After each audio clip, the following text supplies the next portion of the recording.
एक बुजुर्ग औरत मर गई। यमराज लेने आए। औरत ने यमराज से पूछा, आप मुझे स्वर्ग ले जाएंगे या नरक? यमराज बोले, दोनों में से कहीं नहीं। तुमने इस जन्म में बहुत ही अच्छे कर्म किए हैं, इसलिए मैं तुम्हें सीधे प्रभु के धाम ले जा रहा हूँ।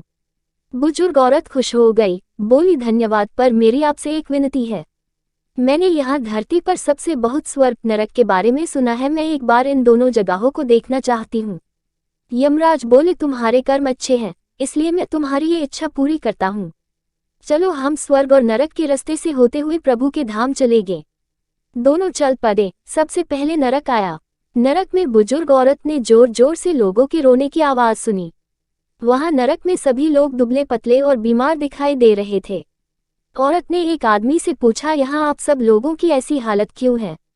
आदमी बोला, तो और कैसी हालत होगी, मरने के बाद जब से यहाँ आए हैं हमने एक दिन भी खाना नहीं खाया। भूख से हमारी आत्माएं तड़प रही हैं। बुजुर्ग औरत की नजर एक विशाल पतीले पर पड़ी, जो कि लोगों के कद से करीब 300 फुट ऊंचा होगा। उस पतीले के ऊपर एक विशाल चम्मच लटका हुआ था। उस पतीले में से बहुत ही शानदार खुशबू आ रही थी। बुजुर्ग औरत ने उस आदमी से पूछा, इस पतीले में क्या है? आदमी मायूस होकर बोला, ये पतीला बहुत ही स्वादिष्ट खीर से हर समय भरा रहता है।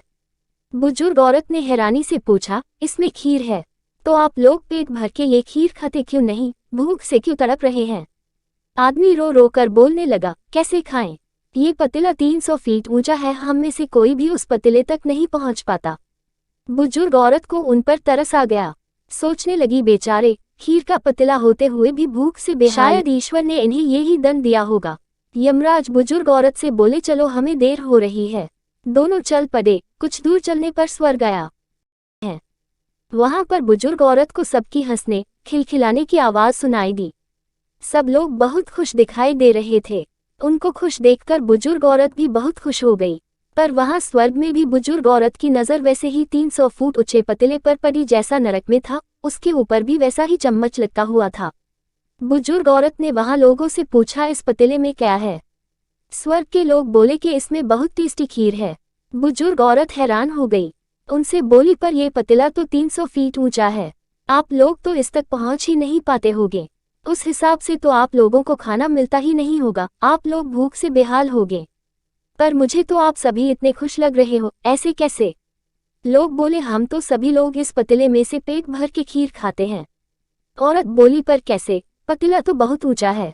लोग बोले, तो क्या हो गया, पतीला ऊंचा है तो यहाँ पर कितने सारे पेड़ हैं। ईश्वर ने पेड़ पौधे, नदी, झरने हम मनुष्यों के उपयोग के लिए तो बनाई हैं। हमने इन पेड़ों की लकड़ी ली, उसको काटा, फिर लकड़ियों के टुकड़ों को जोड़ के विशाल सीढ़ी का निर्माण किया। उस लकड़ी की सीढ़ी के सहारे हम पतीले तक पहुंचते हैं और सब मिलकर खीर का आनंद लेते हैं। बुजुर्ग औरत यमराज की तरफ देखने लगी। यमराज मुस्काए बोले, ईश्वर ने स्वर्ग और नरक मनुष्यों के हाथों में ही सौंप रखा है।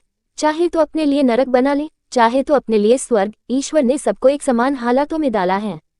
उसके लिए उसके सभी बच्चे एक समान हैं, वो किसी से भेदभाव नहीं करता। वहां नरक में भी पेड़ पौधे सब थे, पर वो लोग खुद ही आलसी हैं। उन्हें खीर हाथ में चाहिए, वो कोई कर्म नहीं करना चाहते, कोई मेहनत नहीं करना चाहते, इसलिए भूख से बेहाल हैं। क्योंकि यही तो ईश्वर की बनाए इस दुनिया का नियम है, जो कर्म करेगा, मेहनत करेगा, उसी को मीठा फल खाने को मिलेगा। दोस्तों, यही आज का सुविचार है। स्वर्ग और नरक आपके हाथ में है। मेहनत करें, अच्छे कर्म करें और अपने जीवन को स्वर्ग बनाएं।